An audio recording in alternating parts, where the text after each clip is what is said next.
Well, as a kid, I really enjoyed making things like, the usual things, making model airplanes, I did drawings and paintings and Lego and all that sort of stuff. So that was always there. But I also like to watch movies and to read books. And I was fascinated with the way people made these constructed realities when they're making a science fiction film or any kind of film that's a fiction film, and I always used to just love them. And then when I guess when I hit adolescence, it really comes together that you realize that these things are made by people, and these are jobs that people have. And at that point, I became really sort of fascinated with that whole production of movies, films, books, and all of that. And I guess I still felt like an outsider to it because I wasn't that exposed to contemporary art, and I didn't have any real kind of attraction to screenwriting or making films because they just seemed to be such complicated things to do. Well, once I went to the library and started looking at contemporary visual art and looking at that, then I realized this was a point of entry for me, that I could do this. And it just all seemed to come together all at once, where I guess I kind of fell into it, where everything that I like to do suddenly became possible, and there was a role, an occupation that one could do these things in. So at that point, then it just I was totally convinced that that's what I was going to do. I was going to be an artist, and my first entry was picking up a book on pop art. And it just seemed like the most fantastic thing to do, that people could spend their time making these paintings. So then I just started making work at that point. I was about 14, I guess. Diana Arbus was a really big influence on me when I was younger, and I did some photography that was very influenced by her. And I continued making paintings that were based in pop art. And then, of course, all of that changed as soon as I went to art school. You get exposed to a lot of new ideas, and you actually making work for people in the context of critiques in the classes and all that sort of stuff. So that was a second big kind of eye-opener, was getting your hands dirty and really making the work. I went to school at the Ontario College of Art. It was very different back then. I was there from 77 to 81, and it's changed a lot. Now it's a university. So back then there was no writing at all required of a person. It was 100% studio. Yeah, it was quite different. And you really didn't even have to show up half the time. We would go for coffees a lot of the time and discuss movies. That seemed to be our cultural theory, was all based on popular films, which was great because there's a lot there. So I enjoyed it, and I think students at Ontario College of Art now get quite a good education there, and it is very difficult with the amount of theory that they have to work with. But I certainly enjoyed my time there with all the studio time that was available to us.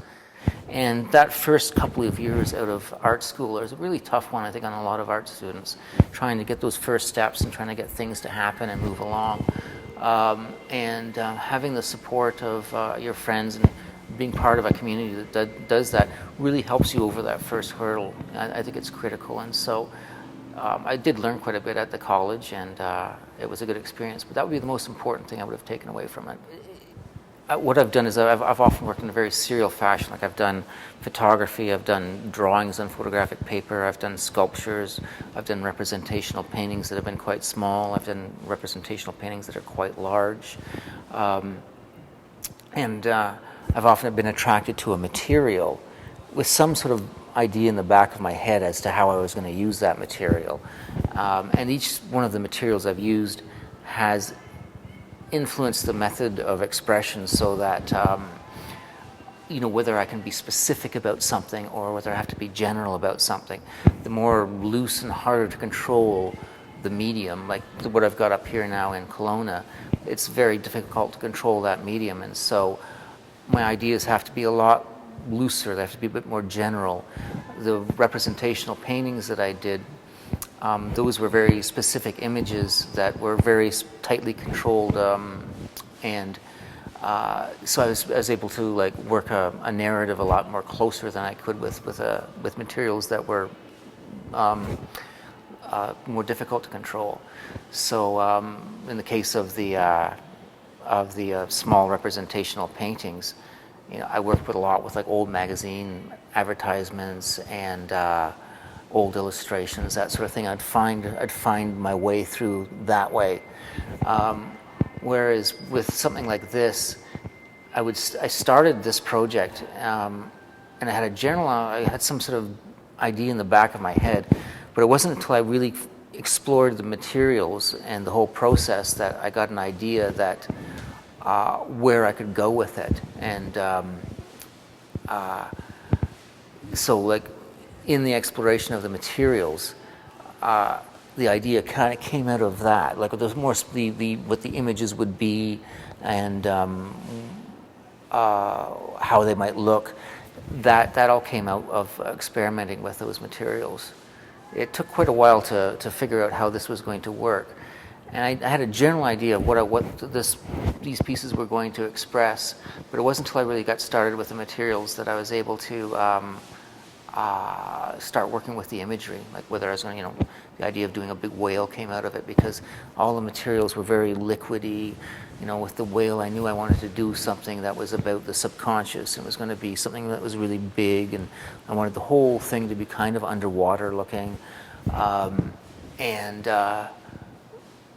worked with mediums that were close to this, but not really like this, and it wasn't working. And accidentally, I was doing a study for this show, and some stuff happened with it, and I saw it was just an accidental mistake, essentially, in the preparation of the surface that led to this effect that is used in all these paintings. So once I saw that, it was just like bingo. I know what to do now. Often I find it's just like making work is like it's not like some sort of like steady curve up to the point of completion. It's not like that. It's more like you go along for a long while just working, nothing happens, and then there's these eureka moments where you jump right up, and within a day you've made like 60% progress, and you go again like this for a month or two, just schlepping stuff in the studio, just doing the hard work of making the things. It's not all there. Then another time, another moment comes, and you've made a huge leap, and it goes like that. So it's kind of more of like a step. And this show was very much like that, where I worked for months in preparation, doing studies. I've got hundreds of studies, and they weren't doing exactly what I wanted. And there's a lot of pressure because I'm spending a lot of money on this. And I had an assistant, and so the money is going quickly. But it all ended up being worth it in the end because that little accident brought me to this point. And then once this point was hit, then it went really quite quickly. That whale, I think we did that whale in about 10 days. The moon, like this process has to happen really quite fast. So you only have like. The paint remains open. You can work with the paint for about, say 2 hours. So that moon was done in 2 hours. It had to be really fast. So you bring it to that point, and then it happened really quite quickly. Same with the mask, the face on the far end there. That again was a one-night painting. So you collect everything together, and hope for that magic when you actually go to do the painting. Well, there's been quite a few over the years. There was a show at the AGO a few years ago with Turner paintings in it, and I was really lucky. I lived just down from the AGO, so I figured out the best thing to do was to go just before closing time, and the Turners were in the first room, so they would close the doors and everybody would go through the rest. The rest was Whistler and Monet, so it was like, there was great stuff there too. But what I would do is I'd just come just before closing, and I would just stay in that room for half an hour and look at one painting for half an hour. I must have gone to the AGO like 25, 30 times when that show was on.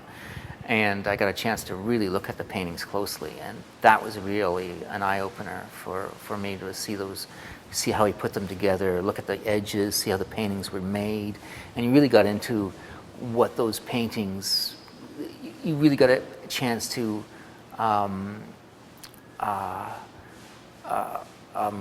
see those paintings, to really feel them, to really go back to Turner's time and see those scenes through his eyes, and to really meld with the paintings. It's one of the things about ownership of a work of art that it struck me then as to why it would be great to own something like that, to have the actual thing there. It's not just the status value, but to look at it every day would be an amazing thing to be able to do. I once had a show in Toronto, and there was one of those Broadway shows was in Toronto, and the person who spoke to me, who liked my work, and we had a discussion. He was one of the actors in the show, so he made okay money, but not fabulous money. And we got talking quite a bit, and he told me the story where an aunt of his had died, and he was a really huge fan of Winslow Homer, and he loved Winslow Homer paintings. I do too. His watercolors are fantastic.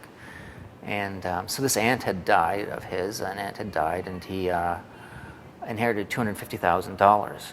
He lived in the Lower East Side in New York when it was really still quite rough.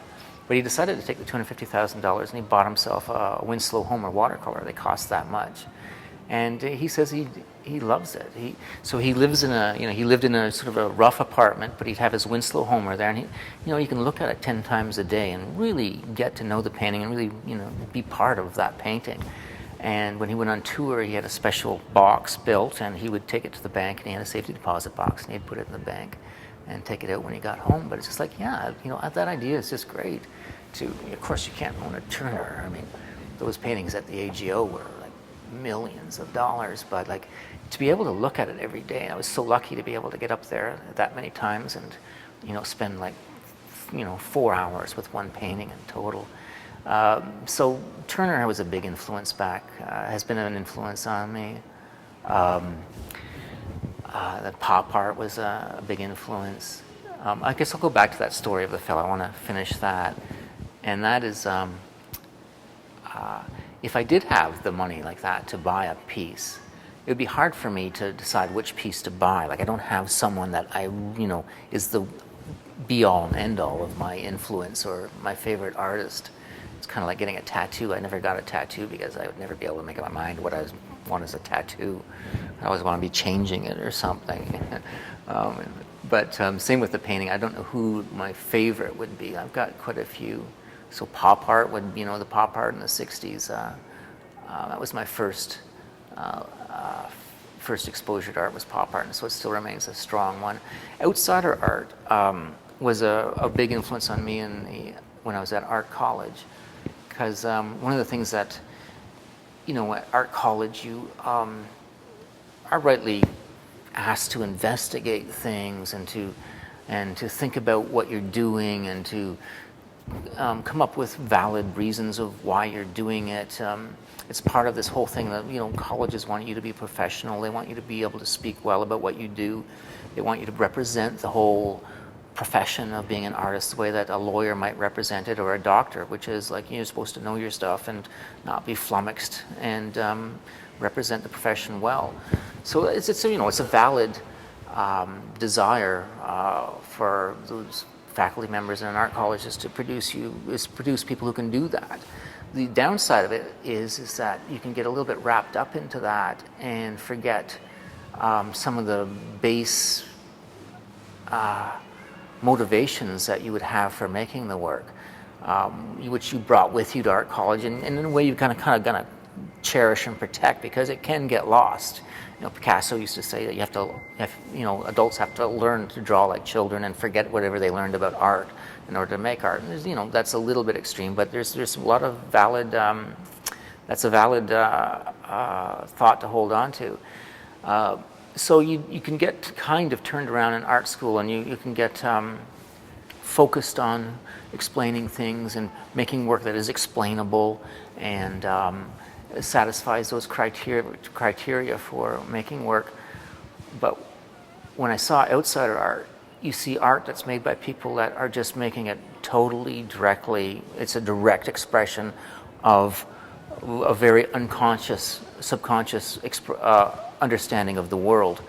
And when I saw the first outsider art stuff like Darger and Adolf Wolfe, you realize, wow, this stuff has real impact because it's coming from the subconscious with a lot of momentum by the time it hits that thing. I mean, these people are paying the price. They lived in mental asylums, or like Henry Darger living in a one-room apartment and not really living a full life at all, but living their whole life through their artwork. And when I saw that stuff, I realized this stuff has the strength that I am attracted to. I want to make work that has an impact, that can really communicate with people in a strong way, and that gave me the confidence to move forward and to make work when I might not know exactly what I'm doing.